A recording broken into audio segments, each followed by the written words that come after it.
Hey guys, today's episode is about fear. How fear has molded you in the early days. Fear, because of your dyslexia, has molded you to behave, to act in a certain way that's created your identity now, and how fear has been taken over you, and how you can start taking over your fear so you can have more responsibility, more power back in your life. I hope you enjoyed today's episode, guys, and please share it. But please share it, please subscribe, please leave a message, leave a comment, or message me on some sort of social media. Love to get to know you. I'm so grateful to have you as a viewer. I hope you enjoy today's episode. So the big question is this: how can dyslexics like us create a place, a community, a tribe where people at any stage of life can come and solve any challenge, amplify their strengths, and ultimately help them become who they were meant to be, or in other words, conquer their dyslexia?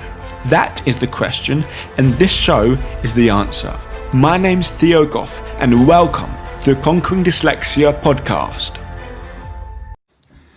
Hello guys, I hope we're doing good and alright. I first want to talk and say as an introduction is saying a big thank you. A big thank you to you for watching. Big thank you to you for sticking with me. Big thank you to you for consuming content like mine that would really help yourself. Because I really feel that it's...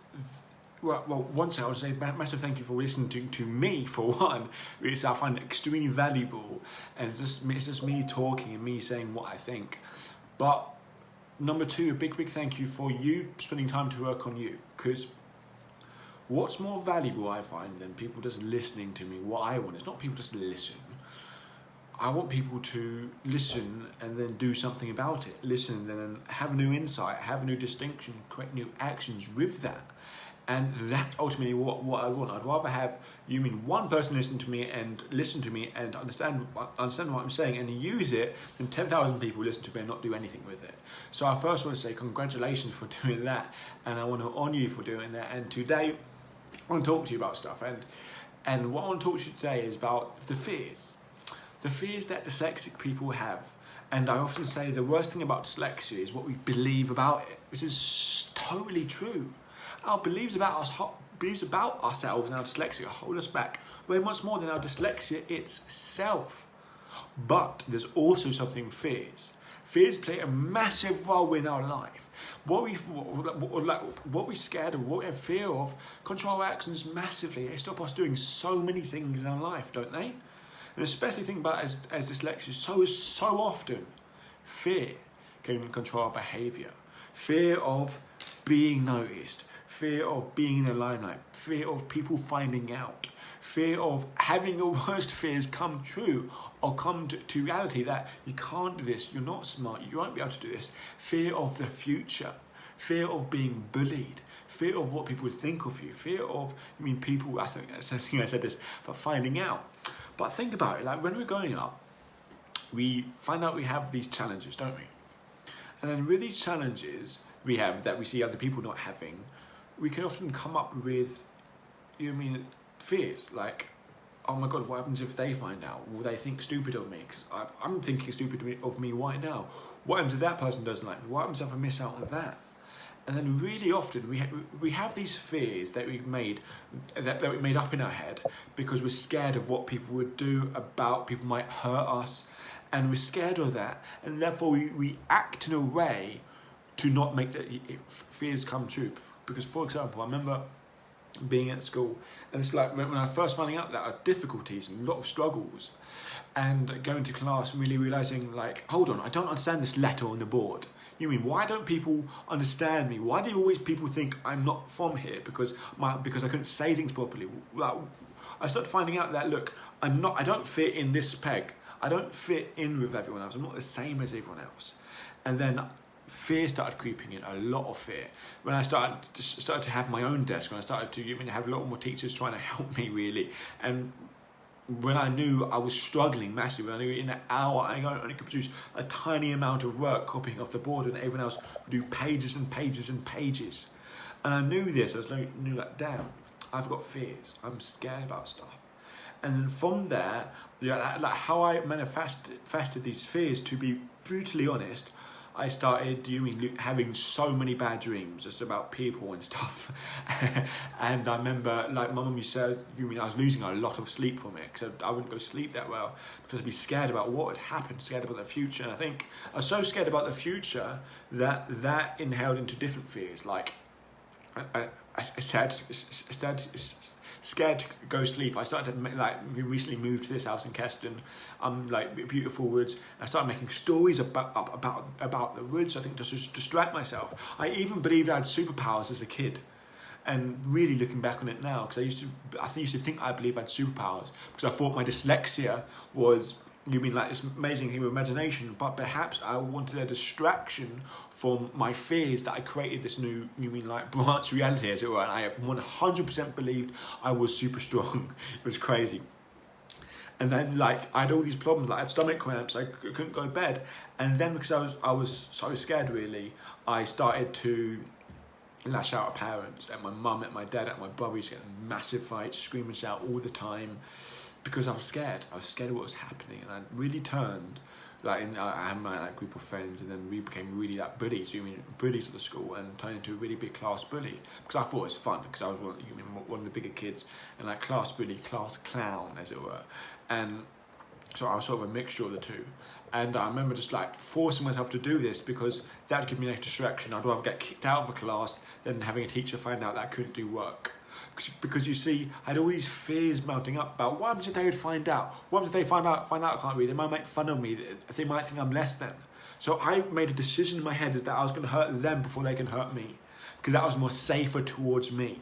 Because I felt like my fear was, if they found out, this is the end. This is the end of my social life. This is the end of my value. This is the end of my sense of, like, identity. So I can't let them find out my difficulties. So I have to distract them in other ways. And people do it all the time. People become really massively class clowns. People become, like, the destructive person, the bully, the really quiet one in the back of the class. However that manifests itself, we have fears.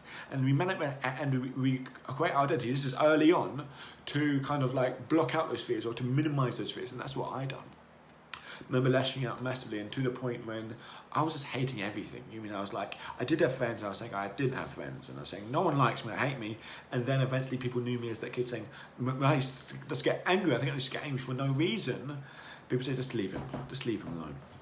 Because people have tried to cheer me up, and I just lash out at them, because I was angry and all this sort of stuff. And I remember, like, little stories. Like, I remember when I started my dyslexia at school, I'd have this coat, like a big coat, and I'd sit in the hall, literally with my head inside the coat and zipped up. And I used to just do little inappropriate things, but I just love it, because it should be me in my head, saying no one could hear me, like, I could just be my own world. I didn't care what was outside me. And I feel that really demonstrated how I felt about myself. Like, I wanted to be alone. I didn't want anyone to see my weaknesses, my insecurities. And that really created my identity. And over the years, I became more and more shy. Not in the Brown school, but in the real world. I was always a very shy person, because I was scared if they knew me, they would find out fears. And over the years, this created my identity. Because of how we act consistently is how we define ourselves. And, like, our need to be consistent with ourselves, consistent with who we are, with our identity, is a really, really strong force in, like, human personalities. And this goes for dyslexic. So oftentimes we've been through so much stuff in the past, and we have fears. And because we have these fears, we act in a certain way. And because we act in that way, it creates our identity, or, like, how we think or who we think we are, what sort of person we think we are. Then we often stay consistent with that identity as we go forward. But what I really want to say, here, is that you don't have to live with these fears. You have to confront these fears of, you know what I mean, like these fears of people finding out they have dyslexia, people, realising your insecurities, people noticing that you can't do things, forgetting things, all these fears that you have around your dyslexia, around your insecurities. I want you first to understand the impact it's having on your life. Because we'll talk about how to deal with them, but first, understand the impact that what is it having on your life? What's this dyslexia having on your life? Is it having how has it affected you? It's affected you acting in a lot of different ways, hasn't it? If you like it or not, you have certain fears, like we said, and you act different ways. But I want to say, look, hey, this is how your fears are affecting you. But I want you to really start to think about, okay, what are my fears? What are my fears now? Not back then. Well, maybe it's useful to go back then and see how you acted. But what are my fears now? And saying, okay, what am I really scared of my dyslexia? How am I acting? I mean, do I talk to people a lot? Do I shy away from conversation? Do I talk to people about my difficulties? When it's time to do something that I know is hard, do I just not do it? Do I put it off? Do I do this? Do I not talk to groups of people? Do I not open up about this? Do I not complete certain work on time? Thinking, okay, how have you been acting? Oftentimes it's the little things, you know what I mean? It's the not going over to speak to that person, not doing this one opportunity because you know this, like little things that other people don't notice because you became so damn good at not talking to people about it or not doing it. Oftentimes you think it's second nature. Oftentimes you think this is me, this is my identity, but it's not. It's just a story we tell ourselves about who we are because how we acted in the past to keep ourselves safe. But I want us to, now this is the onion. This ain't a simple thing we talk about. This is an onion, you know what I mean? It's about realizing why have you acted in a certain way, self-sabotage, doing whatever. Why are you acting in a certain way? And how we can undergo those layers. But how we really do that, starting from now, is like, okay, what am I scared of doing? Now, here's the thing. Find out what you're scared of, what you've got fear on, and do it. Do the thing you're scared of, because the only way to overcome a fear is to do it anyway. You're scared. Fear of a false reality that appears real. You're scared of something. Do it anyway. It's the only way to just not do it. Like, for example, if you're scared to learn how to swim, how are you going to learn how to swim? You get in the water anyway. When you're scared, you just do it anyway. That's the real way you combat fear, is you do it anyway. The more often you do it, you realise you're not going to die, you realise you're going to survive, everything's going to be fine, and you do it. Because the reason why we have fear in our head is to keep us alive. But once our body knows we can do this time and time again and we're still alive, why to be scared of this anymore? Then we just do it. You mean fear of speaking to that person, fear of asking the person out, fear of taking action on this, fear of speaking your mind. And all this stuff, and of course fear is valuable in certain areas, but in terms of constructing who you are and how you act day to day, it's completely false. And how can we start doing this? Firstly, take responsibility of your life and of your dyslexia.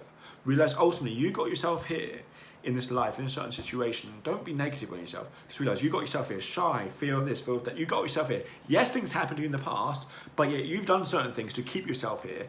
And the only way for you to improve is to do different things that you're doing now for you to get there. And guess who's responsible for that? Only you. It doesn't matter the help, it doesn't matter the support, it doesn't matter the environment, it doesn't matter the government. It's only up to you to change.